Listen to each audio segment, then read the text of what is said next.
L'amertume silencieuse de George Harrison, une histoire fascinante et méconnue. Celle de George Harrison, le Beatle silencieux, un homme discret dont le calme masquait une amertume profonde, forgé au cœur de l'une des plus grandes aventures musicales de tous les temps.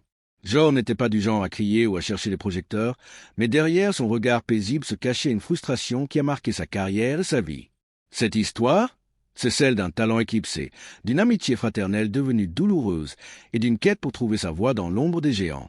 Tout a commencé dans un bus scolaire à Liverpool, où une rencontre fortuite a changé sa vie à jamais. Alors, attachez vos ceintures, car nous allons explorer l'âme de George Harrison, ses triomphes, ses luttes et la relation complexe qu'il entretenait avec Paul McCartney. N'oubliez pas de liker, de vous abonner et d'activer la cloche pour ne rien manquer. Allons-y. Les débuts d'un rêve à Liverpool. George Harrison n'était pas destiné à devenir une superstar mondiale. Né le 25 février 1943 dans une famille ouvrière de Liverpool, il était le cadet de 4 enfants. Son père, Harold, était receveur d'autobus, un métier modeste qui assurait tout juste les besoins de la famille. Sa mère, Louise, était une femme pleine de vie, passionnée par la musique. Elle chantait souvent à la maison et, pendant sa grossesse, écoutait Radio India, laissant les sonorités envoûtantes des sitars et des tablas bercer le futur Beatle. Cette influence précoce a planté les graines d'une fascination pour la musique orientale qui deviendrait plus tard une signature de George. À l'adolescence, George était un garçon discret, presque effacé, mais sa passion pour la musique brûlait intensément. À la Liverpool Institute High School for Boys, il passait des heures à griffonner des guitares dans ses cahiers, rêvant de devenir musicien. En 1956, l'écoute de Heartbreak Hotel d'Elvis Presley fut une révélation. Cette chanson, avec son énergie brute et son charisme, a allumé une étincelle en lui. Comme des milliers d'autres jeunes britanniques, George a été emporté par la vague du skiff, un style musical accessible qui mêlait folk, blues et rock. Avec son frère et quelques amis, il forma un petit groupe, répétant dans le salon familial avec une guitare usée que sa mère lui avait achetée.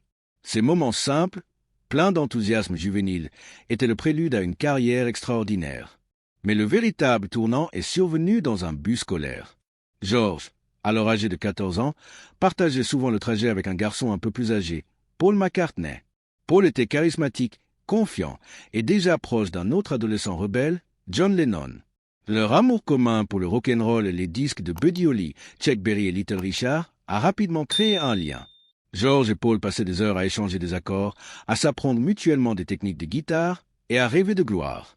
Pour George, qui admirait la confiance naturelle de Paul, ces moments étaient magiques. Paul, de son côté, voyait en George un jeune talent prometteur, quelqu'un qu'il pouvait guider. En 1958, Paul décida d'introduire George dans le groupe de John, The Quarrymen. John Lennon, alors âgé de 17 ans, était sceptique. George, à seulement 15 ans, lui semblait trop jeune, presque un gamin. Mais Paul insista, convaincu que George avait quelque chose de spécial. Une anecdote raconte comment George a scellé son destin. Dans un bus à 2 étages de Liverpool, il a joué sans faute la partie principale de Raunchy, un instrumental rock. John, impressionné par la précision et la passion du jeune guitariste, a cédé. George était désormais des leurs. Il venait d'entrer dans un monde qui allait bientôt bouleverser la musique moderne. Cependant, dès le départ, George se retrouva dans une dynamique inégale. John Lennon et Paul McCartney formaient déjà un duo créatif puissant, une alliance forgée par leur charisme et leur talent pour l'écriture. George, plus jeune, plus discret, était perçu comme le petit frère du groupe. Il suivait leurs pas, absorbant leurs conseils, contribuant avec ses riffs de guitare, mais toujours en retrait. À cette époque, il était heureux de faire partie de l'aventure, d'apprendre aux côtés de ces deux figures magnétiques. Les Quarrymen, bientôt rebaptisés The Beatles, commençaient à se produire dans des clubs locaux, peaufinant leur son et leur style. George, avec sa guitare, apportait une énergie essentielle, mais sa voix créative restait muette. Les chansons étaient signées Lennon-McCartney, et George n'avait pas encore les moyens ni l'audace de s'imposer. Lorsque les Beatles signèrent avec leur manager Brian Epstein en 1962, George avait solidifié sa place comme guitariste soliste. Son jeu précis et mélodique devenait une partie intégrante du son du groupe. Pourtant, en studio, ses idées étaient rarement prises en compte. John et Paul, avec leur complicité quasi télépathique, dominaient les sessions d'enregistrement. George, bien qu'admiratif, commençait à ressentir les premières fissures dans cette fraternité musicale. Ses tentatives pour proposer des chansons étaient souvent ignorées et ses suggestions en studio étaient fréquemment balayées.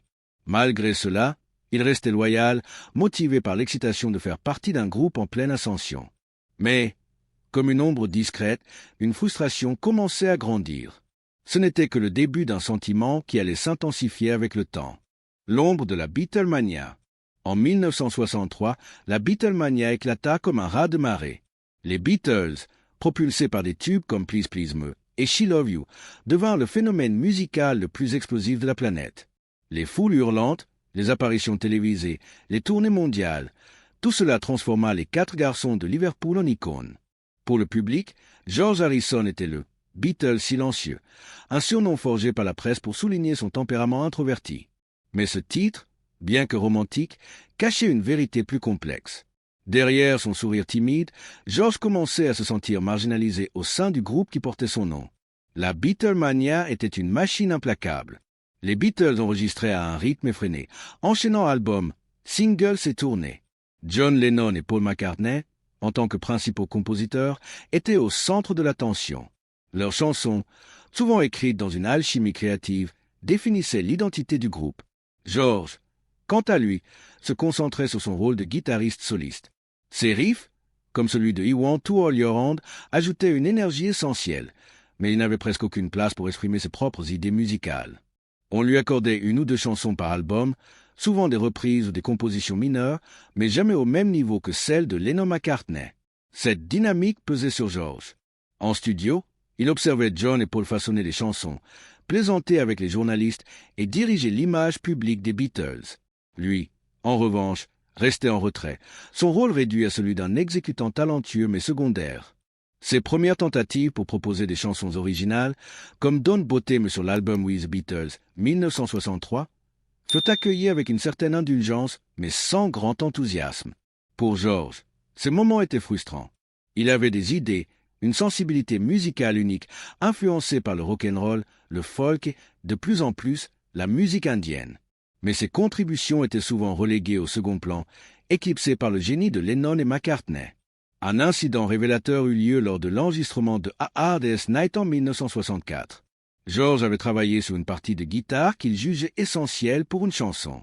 Paul, avec son perfectionnisme légendaire, intervint pour modifier son arrangement, suggérant une approche différente. George, bien que frustré, céda. Ce genre de microgestion devenait une constante. Paul, avec son énergie débordante et sa vision claire, prenait souvent les rênes en studio, laissant peu de place à la spontanéité ou aux idées des autres. Pour George, ces moments renforçaient son sentiment d'être un outsider dans son propre groupe. Malgré ces tensions, George admirait encore Paul et John. Leur talent était indéniable et il était fier de faire partie des Beatles. Les premières années de la Beatlemania étaient marquées par une camaraderie sincère, des fous rires partagés dans les coulisses et une excitation collective face à leur succès fulgurant. George, en tant que Benjamin, se contentait souvent de suivre le mouvement, heureux d'apprendre et de contribuer.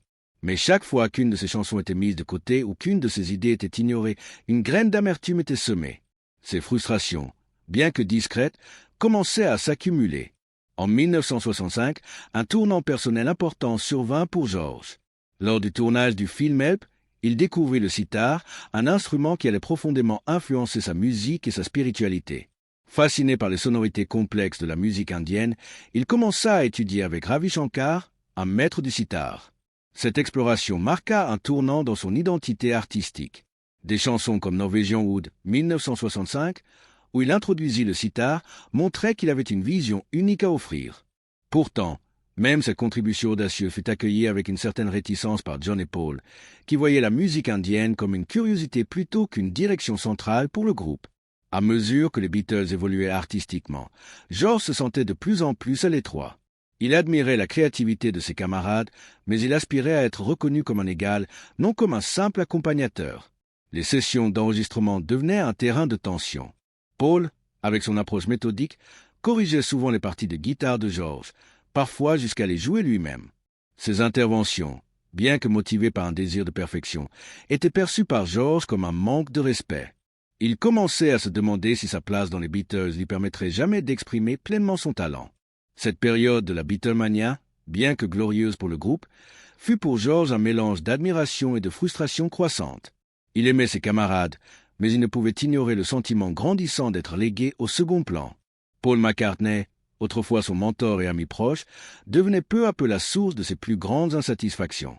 Ce qui avait commencé comme une fraternité musicale se transformait lentement en une relation marquée par des tensions sous-jacentes, des égos divergents et une lutte pour la reconnaissance. La montée de l'amertume. Au milieu des années 1960, les Beatles n'étaient plus seulement un groupe. Ils étaient un phénomène culturel redéfinissant la musique pop avec des albums comme Rubber Soul, 1965, et Revolver, 1966. Ces disques marquaient une évolution vers une sophistication musicale, avec des arrangements complexes et des paroles plus introspectives. Pour George Harrison, cette période fut à la fois une opportunité et une source de frustration croissante. Ses contributions commençaient à émerger, mais elles restaient éclipsées par la domination de Lennon et McCartney. Rubber Soul fut un tournant pour George en tant que compositeur. Sa chanson If in Dead se met à montrer une sensibilité mélodique et un style distinct, influencé par le folk rock et son admiration pour des groupes comme The Beard. Revolver, sorti l'année suivante, alla encore plus loin avec Taxman, une chanson audacieuse où George exprimait sa colère contre le système fiscal britannique. C'était une prise de position inattendue pour le Beatle silencieux, habituellement associé à des chansons d'amour ou à des rôles de soutien. Taxman prouvait que George avait une voix unique, capable de rivaliser avec celle de John et Paul. Pourtant, même ses réussites étaient teintées d'amertume. En studio, George devait souvent se battre pour faire entendre ses idées. John Lennon, bien qu'occupé par ses propres compositions, offrait parfois un soutien à George, comme lorsqu'il aida à peaufiner les paroles de Taxman. Paul McCartney, en revanche, avait tendance à prendre le contrôle total. Son perfectionnisme, bien que bénéfique pour la qualité des enregistrements, était souvent perçu par George comme une intrusion. Paul corrigeait ses parties de guitare, suggérait des arrangements différents et parfois jouait lui-même les lignes qu'il jugeait inadéquates. Pour George, ses interventions n'étaient pas seulement des critiques techniques, elles étaient un rappel constant de son statut inférieur dans la hiérarchie créative des Beatles. Un moment clé survint lors de l'enregistrement de SGT Pepper's Lonely Hearts Club Band en 1967. Cet album, largement considéré comme un chef-d'œuvre, était dominé par la vision de Paul McCartney. Son concept d'un groupe fictif, sa direction en studio et son souci du détail ont façonné chaque aspect du disque. George, de son côté, explorait de nouvelles avenues avec Within You, Without You, une composition audacieuse qui fusionnait la musique indienne avec la pop psychédélique. Cette chanson, bien qu'unique, fut un combat pour George. Il dut insister pour qu'elle soit incluse, et le processus d'enregistrement, où il dirigea des musiciens classiques indiens, fut une expérience solitaire. Les autres Beatles, bien qu'impressionnés, semblaient considérer cette contribution comme une excentricité plutôt qu'une pièce centrale de l'album.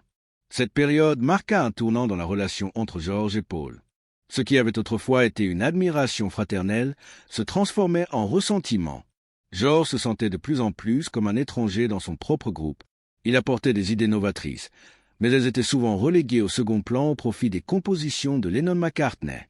Les sessions d'enregistrement devenaient des champs de bataille où l'approche autoritaire de Paul heurtait la sensibilité de George. Un exemple marquant eut lieu lors de l'enregistrement du single Et Jude en 1968. George voulait ajouter des riffs de guitare pour enrichir la longue coda de la chanson, mais Paul, déterminé à préserver sa vision, refusa catégoriquement. Pour George, ce n'était pas seulement une question musicale, c'était une question de respect. L'album The White Album, 1968, amplifia ces tensions. George apporta certaines de ses meilleures compositions, notamment While My Guitar Gently Weeps, une chanson puissante qui exprimait sa frustration et sa sensibilité. Mais même là, il dut se battre pour être pris au sérieux. Frustré par l'indifférence de John et Paul, George invita son ami Eric Clapton à jouer le solo de guitare emblématique. La présence de Clapton, une star à part entière, força les autres Beatles à prêter attention, mais elle souligna également à quel point George se sentait marginalisé. Il avait besoin d'un allié extérieur pour faire valoir sa musique dans son propre groupe. À ce stade, l'amertume de George envers Paul était devenue palpable.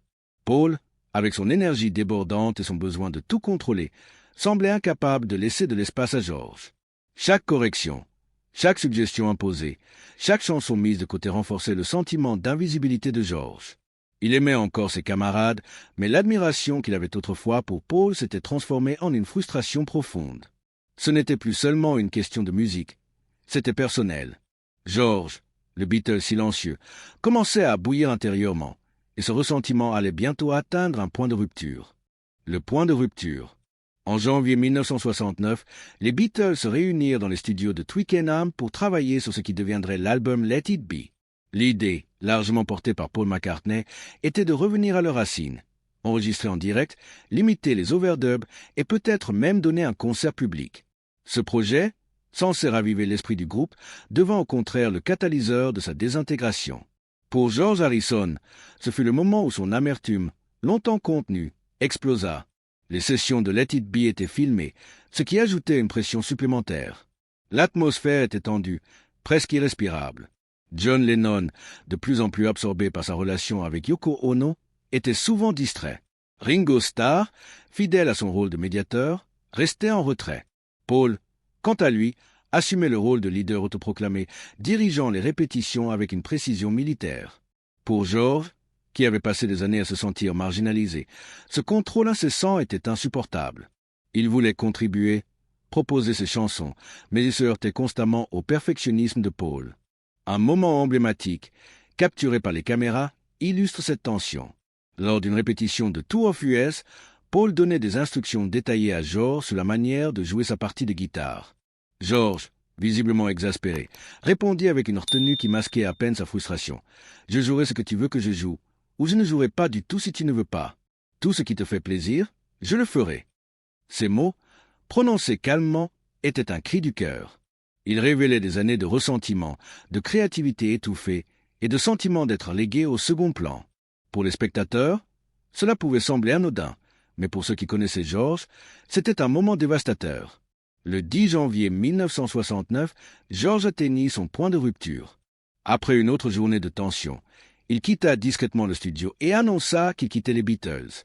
Son journal intime, d'une concision glaçante, résume ce moment. Levé, aller à Twickenham, quitter les Beatles, rentrer chez moi. Pendant près de 2 semaines, il resta absent, laissant le groupe dans l'incertitude. Les autres Beatles, conscients de l'importance de George, le supplièrent de revenir. Il accepta, mais à ses conditions. Pas de concert public et un changement de lieu pour des studios plus confortables chez Apple. Le projet continua, mais l'unité du groupe était irrémédiablement brisée. Ironiquement, c'est pendant cette période tumultueuse que George écrivit 2 de ses plus grandes chansons, Something et Here Comes the Sun. Libéré temporairement de l'ingérence de Paul, il put exprimer pleinement sa sensibilité. Something, une ballade d'amour sublime, fut saluée par la critique comme l'une des plus belles chansons des Beatles. Frank Sinatra la qualifia même de plus belle chanson d'amour jamais écrite. Here Comes the Sun, avec sa mélodie lumineuse, reflétait l'espoir de George face à un avenir incertain. Ces chansons prouvaient que George était bien plus qu'un guitariste de soutien. Il était un compositeur de génie, capable de rivaliser avec Lennon et McCartney. Pourtant, même ses triomphes ne purent effacer l'amertume. Lors de l'enregistrement de Something, George demanda à Paul de jouer une ligne de basse simple pour ne pas éclipser la mélodie. Paul, fidèle à son style, opta pour une ligne complexe et mélodique qui, bien que brillante, allait à l'encontre des souhaits de George. Pour les fans, c'était un ajout génial. Pour George, c'était une nouvelle preuve du manque de respect de Paul. Chaque incident, petit ou grand, renforçait son sentiment d'être invisible dans un groupe qu'il avait contribué à construire. À la fin de 1969, l'album Abbey Road sortit, et les contributions de George, Something et Here Comes the Sun furent acclamées comme des points forts du disque. Pour la première fois, il était reconnu comme un égal par la critique et les fans. Mais pour George, cette reconnaissance arrivait trop tard. Les Beatles étaient au bord de l'implosion, et son ressentiment envers Paul, désormais profondément enraciné, ne montrait aucun signe de disparition. Ce qui avait commencé comme une amitié fraternelle s'était transformé en une blessure ouverte, et George était prêt à tourner la page. La libération et l'amertume persistantes. En 1970, les Beatles n'étaient plus. Paul McCartney annonça officiellement la séparation en avril, mais pour George Harrison, le groupe était fini depuis longtemps. Les tensions, les disputes et le contrôle incessant de Paul l'avaient épuisé. Libéré des contraintes des Beatles, George ne perdit pas de temps pour prouver sa valeur. En novembre 1970, il sortit All Things Must Pass, un triple album monumental qui rassemblait des chansons écrites et mises de côté pendant ces années avec les Beatles. Des titres comme My Sweet Lord, What is Life et Isn't It a Pity révélèrent au monde un compositeur d'une profondeur et d'une sensibilité extraordinaires. Pour les fans, c'était une révélation. Pour George, c'était une revanche. All Things Must Pass fut un triomphe critique et commercial, surpassant les premiers albums solo de John et Paul. Mais au-delà de son succès, l'album portait les marques de l'amertume de George. Une chanson en particulier, Wah-Wah, était un cri de libération. Les paroles, bien que cryptiques, étaient clairement dirigées contre l'atmosphère étouffante des dernières années des Beatles et en particulier contre Paul McCartney. « You give me your Wah-Wah » chantait George, sa voix chargée d'une ironie mordante. Il révéla plus tard que la chanson avait été écrite le jour où il avait quitté les Beatles en janvier 1969, un moyen d'exprimer la frustration qu'il avait contenue pendant des années. L'amertume de George refit surface en 1973 avec Sue Blues, une chanson inspirée par les batailles judiciaires qui suivirent la séparation des Beatles. En 1971, Paul avait intenté une action en justice pour dissoudre le partenariat commercial du groupe, une décision que George et les autres perçurent comme une trahison, même si elle était juridiquement nécessaire. La chanson, avec son ton sarcastique, moquait les avocats et les disputes financières, mais elle trahissait aussi la douleur personnelle de George. Pour lui, il ne s'agissait pas seulement de contrat, c'était la fin définitive d'une amitié déjà fragile avec Paul. Même l'ex-femme de George, Pattie Boyd, témoigna de la profondeur de cette tension. Dans ses mémoires, elle décrivit comment George rentrait des sessions d'enregistrement des Beatles remplies de frustration, surtout après des affrontements avec Paul. Il se tolérait, écrivit-elle, mais je ne pense pas qu'il se soit jamais vraiment aimé. Cette remarque, bien que brutale, capturait l'essence de leur relation à cette époque. George respectait le talent de Paul, mais il ne pouvait pardonner des années de microgestion et de marginalisation. Pourtant, même dans son amertume, George brillait. All Things Must Pass n'était pas seulement une déclaration artistique, c'était une affirmation de son identité. Il n'était plus le petit frère des Beatles, mais un artiste à part entière. En 1971, il organisa le Concert for Bangladesh, un événement caritatif qui réunit des stars comme Bob Dylan, Eric Clapton et Ravi Shankar. Ce fut un triomphe, établissant le modèle des concerts caritatifs modernes. George, désormais libre de créer sans contrainte, trouvait enfin la reconnaissance qu'il avait toujours méritée. Mais l'ombre de Paul planait toujours.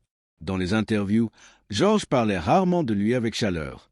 Lors d'une conversation radiophonique en 1974 avec Alan Freeman, il déclara « Paul m'a ruiné comme guitariste ». Ce n'était pas une accusation malveillante, mais une reconnaissance des cicatrices psychologiques laissées par des années de critiques constantes. George expliqua que le perfectionnisme de Paul, bien qu'admirable, l'avait vidé de sa confiance en lui. Venant de l'homme qui avait écrit « While My Guitar Gently Weeps et Something », cet aveu était poignant. Il révélait à quel point les dynamiques internes des Beatles avaient marqué George, non seulement comme musicien, mais comme individu. Dans les années 1970, alors que George et Paul poursuivaient leur carrière solo, leur relation restait distante. Il y eut des moments de civilité, George participa à un album de Ringo Starr, et Paul loua parfois le travail de George, mais la camaraderie de leur jeunesse s'était évaporée. George trouva une nouvelle liberté créative avec les Traveling Wilburys, un super groupe formé avec Bob Dylan, Roy Orbison, Tom Petty et Jeff Lynne. Avec eux, il se sentait respecté, écouté et libre d'exprimer sa créativité sans être jugé. C'était le genre de collaboration qu'il avait toujours cherché, mais qu'il n'avait jamais pleinement trouvé avec les Beatles. Une paix fragile. Dans les années 1980 et 1990, George Harrison s'éloigna progressivement de la vie publique. Après le succès de All Things Must Pass et du Concert for Bangladesh, sa carrière solo connut des hauts et des bas, mais il trouva du réconfort dans sa vie personnelle. Il passait beaucoup de temps dans son domaine de Friar Park, jardinant, jouant de la musique en privé et élevant son fils Danny avec sa femme Olivia. Pourtant, même dans cette période de calme, les blessures du passé ne s'étaient jamais totalement refermées. Lorsque le projet Beatles Anthology fut lancé au milieu des années 1990, George, Paul et Ringo se réunirent pour travailler sur des démos inédites de John Lennon, Freya Bird et Real Love. Pour le public, c'était un moment de nostalgie et de réconciliation. Mais en coulisses, les vieilles tensions ressurgirent. Jeff Lynne, le producteur, raconta que George levait les yeux au ciel chaque fois que Paul devenait trop directif. Paul, de son côté, admit plus tard qu'ils s'agaçaient mutuellement, mais qu'ils avaient tenu bon pour honorer la mémoire de John. Ces retrouvailles, bien que professionnelles, montraient que la distance entre George et Paul restait intacte. Dans les interviews de cette époque, George parlait de Paul avec une politesse distante. Lorsqu'on lui demandait s'il regrettait d'avoir fait partie des Beatles, il répondit un jour « Pas avec les autres ». Non. La remarque, bien que subtile, était tranchante. Elle reflétait une vérité que George portait en lui. L'histoire de George Harrison est celle d'un homme discret dont le silence parlait plus fort que les mots. Son talent, son humour et sa spiritualité ont marqué la musique pour toujours. Mais son parcours a été jalonné de frustration, d'admiration et d'une amertume qui n'a jamais totalement disparu. Sa relation avec Paul McCartney, faite d'amour fraternel, de rivalité et de blessures profondes, est un reflet des contradictions humaines. À la fin, dans un moment de grâce, ils ont trouvé une paix fragile, prouvant que même les blessures les plus profondes peuvent s'adoucir avec le temps. Alors, qu'en pensez-vous? George a-t-il vraiment pardonné à Paul, ou les cicatrices étaient-elles trop profondes? Partagez vos réflexions dans les commentaires. Si cette histoire vous a touché, n'oubliez pas de liker, de vous abonner et d'activer la cloche pour plus de récits sur les légendes de la musique. Merci de m'avoir accompagné dans ce voyage et à très bientôt pour une nouvelle vidéo.